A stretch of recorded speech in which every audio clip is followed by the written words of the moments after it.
Por la señal de la Santa Cruz de nuestros enemigos, líbranos, Señor Dios nuestro, en nombre del Padre, y del Hijo, y del Espíritu Santo. Amén.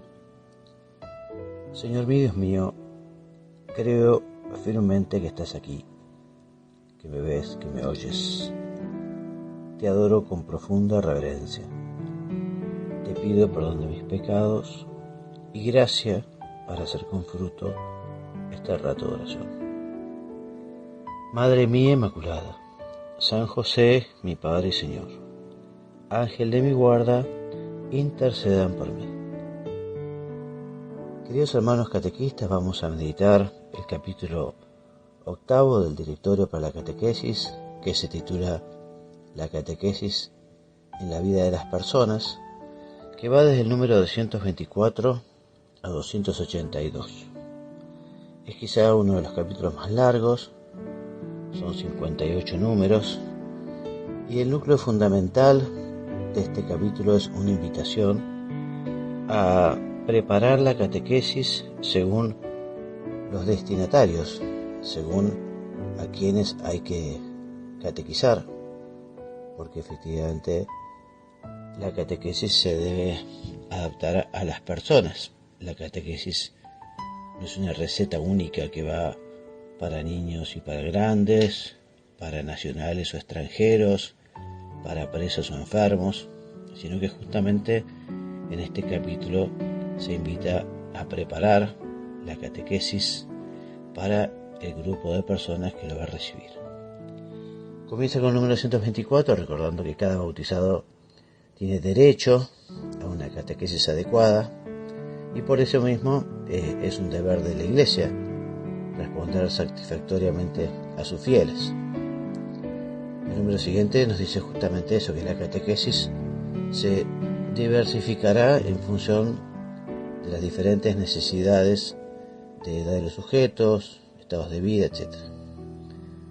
El primer título son 9 títulos. El primer título es Catequesis y Familia, el segundo es Catequesis con niños y jóvenes, tercero la catequesis en la edad juvenil, cuarto la catequesis para adultos, quinto la catequesis con los ancianos, sexto la catequesis con las personas discapacitadas, séptimo catequesis con los migrantes, octavo catequesis con los emigrantes y el último la catequesis con las personas marginales. Este primer capítulo, Catequesis Familia, nos habla de los ámbitos de la catequesis familiar y nos habla de la catequesis en la familia, de la catequesis con la familia y la catequesis de la familia, ¿no? Entonces la catequesis en familia, claramente la familia es un verdadero anuncio y es el lugar justamente, iglesia doméstica, donde los niños recibirán de sus padres ese primer anuncio, donde recibirán el magisterio, el evangelio, donde recibirán los primeros pasos en la oración y en todo lo que tiene que ver con la educación de la conciencia moral y la formación en el sentido cristiano del amor. El núcleo, digamos, de la sociedad es la familia, y efectivamente la familia, llamada a ser iglesia doméstica, es quien también tiene que evangelizarse a sí misma. Catequesis con la familia, la iglesia anuncia el evangelio a la familia, por eso se habla de catequesis con las familias, porque tiene, digamos, como llamado la iglesia a llevar ese carisma, ese primer anuncio a la familia, ¿no? Recordemos que son los padres los primeros responsables de la catequesis de sus hijos, ¿no? Y por eso los padres también tienen que ser especialmente catequizados para que puedan llevar el mensaje a sus hijos. Catequesis de la familia, ¿no? Y después nos habla el directorio de algunos momentos, ¿no? Momentos justamente de los fieles, de los miembros de una familia, ¿no? Entonces comienza con la catequesis de jóvenes adultos que se preparan para el matrimonio, que reciben esa preparación o formación remota, ¿no? También una formación próxima y otra inmediata antes de la celebración propia del matrimonio. Estos jóvenes que se preparan para recibir el sacramento. Después también la catequesis que es necesaria para las parejas jóvenes, los recién casados, una catequesis importante de acompañamiento. Después la catequesis de los padres que piden los bautismos para sus hijos, un momento extraordinario para volver a esos padres, ¿no? Es muy bueno que también participen de esa catequesis de los padres que piden el bautismo para sus hijos, que participen los padrinos, ¿no? La catequesis de los padres cuyos hijos recorren el camino de iniciación cristiana, la primera confesión, la primera comunión. Y también habla el directorio de la catequesis intergeneracional, ¿no? Lo importante es que justamente los abuelos se vinculen con la catequesis de los nietos, o que los hijos, conforme vayan creciendo, se ocupen de los mayores, etc., ¿no? También el directorio no quiere dejar de recordar que en la actualidad encontramos nuevos escenarios familiares debido a las crisis matrimoniales que dan origen a nuevas uniones. Entonces, allí hay que ayudar, hay que integrar, hay que encontrar las maneras de que puedan participar en la comunidad eclesial, ¿no? Acompañando también esas situaciones irregulares. El directorio invita a evitar el aislamiento, la discriminación. La catequesis con niños y jóvenes es el segundo punto. Primero dijimos era la catequesis y familia, ¿no? Segundo, niños y jóvenes. El niño, sabemos que desde chico ya es capaz de Dios y hace preguntas que realmente llevan a los padres a plantearse muchas veces el volver a su vida cristiana con las inquietudes de los niños, ¿no? Y invita al directorio a que, esos niños también que han nacido como nativos digitales, ¿no? Hay que aprovechar también esos conocimientos de los niños, ¿no? Esos conocimientos y esos medios, esos instrumentos que pueden hacer mucho bien, pero que también pueden hacer daño. Y hablando de daño, el número 238 justamente nos habla de esos niños, de esos jóvenes que están afectados por la fragilidad de los lazos dentro de la familia, ¿no? Como efectivamente allí una familia que se quiebra, un matrimonio que se rompe, todo aquello hace mucho daño a los jóvenes, a los niños. También cuando hay violencia, ¿no? Estos niños sufren por la falta de referencia. Y aquí ya dentro de la niñez también el directorio divide, por un lado, la infancia, o edad preescolar, que se aprende por los padres, es el primer conocimiento de la fe, ¿no? Muchas veces las fiestas del año litúrgico, la preparación para la Navidad, son ocasiones para ir formando a los niñitos, ¿no? Después de esa etapa entre los 6 y los 10 años, que en muchos países se completa la iniciación cristiana, ¿no? La confesión, la comunión. Iniciación cristiana, sabemos, tiene como objetivo dar a conocer los principales acontecimientos de la historia de la salvación, que es el objeto de una reflexión más profunda cuando los chicos ya sean más grandes, ¿no?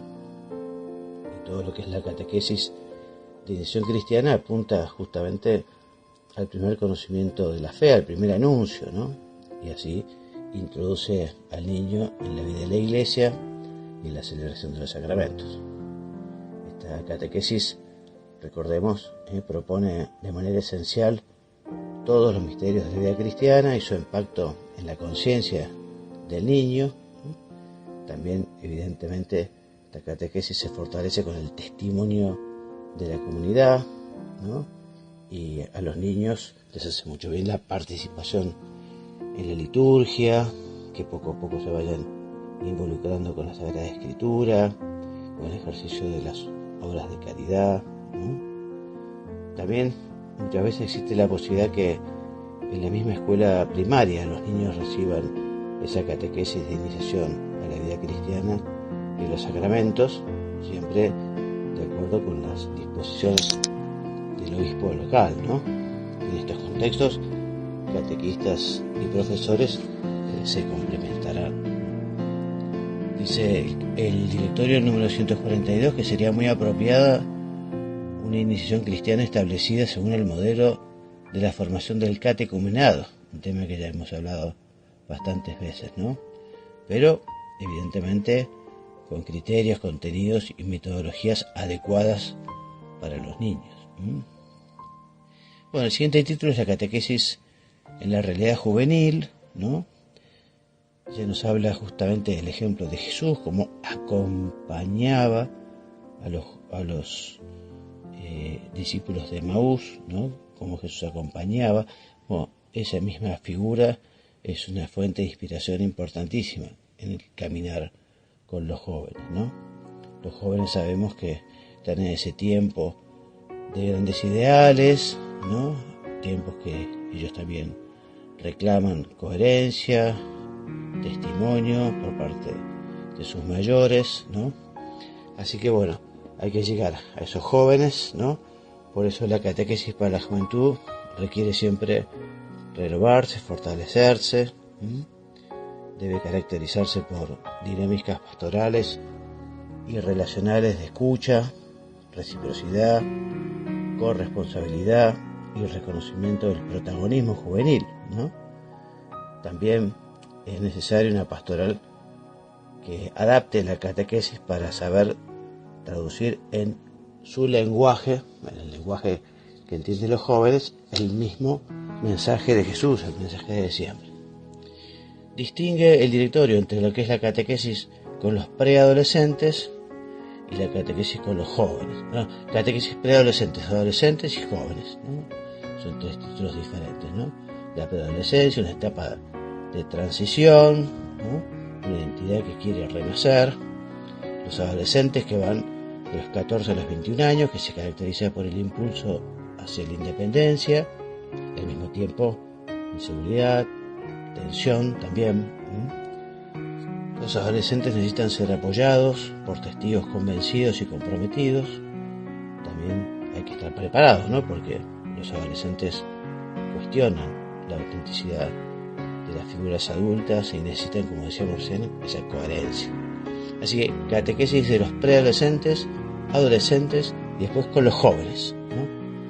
Entonces dice el directorio que hay una gran diversidad, muchos jóvenes muestran un impulso hacia la búsqueda de Dios, la solidaridad y el compromiso social, y hay muchos que se distancian de la iglesia o muestran indiferencia o incluso desconfianza. Es un tiempo importante también para ver las vocaciones que pueden surgir de aquellos jóvenes, ¿no? En la catequesis juvenil. El directorio recuerda lo bien que les hace a quienes pueden participar de la Jornada Mundial de la Juventud, ¿no?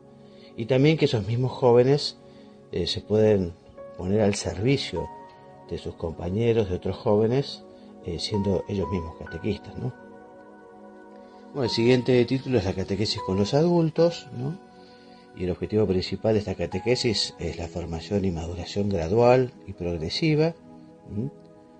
Recordemos que las tareas de la catequesis son despertar la fe, purificar la fe, alimentar la fe, ayudar a compartir y testimoniar la fe, ¿no? Así que este tiempo de los adultos es un tiempo también de maduración y un tiempo de dar, ¿no? O sea, los adultos deben ser considerados protagonistas, ¿no? Y están llamados muchas veces a coordinar la catequesis, justamente con la pastoral familiar y juvenil. Habla a partir del número 264 de las formas de la catequesis, formas. Y cuando habla de las formas, el primer tema nos habla de esa iniciación a la fe destinada a los más alejados, pero bueno, también tenemos que buscar a las personas en los ambientes de trabajo, en el descanso, en las manifestaciones de piedad popular, en las peregrinaciones, ¿no? También una ocasión importante son las parejas con ocasión de su matrimonio o la celebración del sacramento de los hijos, ¿no? Son formas de catequesis que se adaptan a esas circunstancias, ¿no? Es distinto una catequesis para jóvenes que se preparan para el matrimonio, que es quizá la catequesis para una peregrinación, ¿no? O una catequesis para un ambiente de trabajo. Bien. Bueno, también está la catequesis litúrgica, que en los mayores también es muy importante y muy oportuna, porque justamente intelectualmente están preparados para comprender muchas cosas. Lo mismo que catequesis sobre cuestiones morales o culturales o sociopolíticas, ¿no? Invitando a todos a esa responsabilidad y participación en la vida social, ¿no? Bueno, luego la catequesis con ancianos. ¿Cuántas veces escuchamos al Papa hablando de los ancianos, diciendo que son un don de Dios, que esa misma condición de anciano reclama una catequesis de esperanza, que a la vez también la vejez es un tiempo de gracia en la que el Señor renueva su llamada a apreciar y a transmitir la fe y a orar. Por eso dice el directorio, es el número 268, que los ancianos pueden asumir tareas catequéticas con los niños, los jóvenes, los adultos. Luego el número 6, título 6, la catequesis con las personas con discapacidad, ¿no? Que son un gran don, los discapacitados, y la comunidad se enriquece con su presencia, una comunidad que está invitada también a desarrollar lo que podemos llamar esa cultura de inclusión, que está justamente choca contra esa lógica del descarte de la que habla el Papa. Los catequistas también están cerca de esa familia, de esas personas con discapacidad, y tendrán que tener en cuenta también la importancia de la celebración dominical, de la misa, y organizar las cosas para que efectivamente las personas discapacitadas puedan participar, ¿no? Y el catequesis, y también habla el directorio que esas mismas personas con discapacidad pueden ser los catequistas de otros jóvenes, discapacitados o no, pero pueden ser realmente unos catequistas extraordinarios. Bueno, el directorio es impresionante, ¿no? Pero también habla de catequesis con los migrantes y con los emigrantes, ¿no? Entonces, por un lado, la Iglesia acoge a los migrantes, ¿no? La catequesis cuida la solidaridad y rechaza los prejuicios negativos y tiene en cuenta sus características culturales, religiosas, su tradición, su lengua. Pero también está la catequesis con los emigrantes, ¿no? O sea, se refiere a la asistencia religiosa en los países de emigración, ¿no? Entonces, las relaciones de las iglesias de origen con sus hijos no se interrumpen, ¿no? Entonces, por eso algunos episcopados envían al exterior sacerdotes, consagrados y laicos para acompañar a los fieles originarios de su país, en sintonía con el obispo local donde ellos se encuentran, ¿no? Bien. También el último número, el 9, lo estamos terminando, nos habla el directorio de la catequesis con personas marginadas, ¿no? Entre las cuales están los refugiados, los nómadas, los sin techo, los enfermos crónicos, los drogadictos, los prisioneros, las esclavas, la prostitución, etc. Bueno, lo peor es la discriminación. La peor discriminación de todas es justamente la falta de atención espiritual, ¿no? Entonces, estas personas marginadas deben tener una atención religiosa privilegiada y prioritaria. Por eso, la comunidad está llamada a apoyar fraternalmente a los voluntarios para que prestan estos servicios, ¿no? Y por último, el último subtítulo dentro de este 9 es la catequesis en las cárceles, ¿no? Bueno, la cárcel es una auténtica tierra de misión para la evangelización. Evidentemente, el contenido de la catequesis será el querigma, entendido como perdón, como liberación. Y también, bueno, en este sentido, los catequistas conseguirán abrir espacios para la reeducación y la rehabilitación de aquellas personas, de los internos. También procurarán los catequistas acompañar a los familiares en este trance tan difícil, ¿no?, de la familia. En fin, bueno, y así termina entonces la segunda parte del directorio. La próxima parte es la tercera. Comenzamos en la próxima meditación, se titula La catequesis en las iglesias particulares, y el capítulo 9 hace referencia a la comunidad cristiana sujeto de la catequesis. Así que bueno, hasta aquí llegamos. Vamos a pedirle a la Santísima Virgen que efectivamente quienes somos catequistas, a los que nos dedicamos a la catequesis, sepamos adaptarnos siempre al público, a las personas que van a recibir, haciendo todo el esfuerzo que haga falta, ¿no? Y tratando de justamente capacitarse para poder llevar con el mensaje del Señor, el mensaje de la catequesis, el mensaje del Evangelio a esos corazones que lo están esperando. Te doy gracias, Dios mío, por los buenos propósitos, afectos e inspiraciones que me has comunicado en esta meditación. Te pido ayuda para ponerlos por obra. Madre mía Inmaculada, San José, mi Padre Señor, Ángel de mi guarda, intercedan por mí.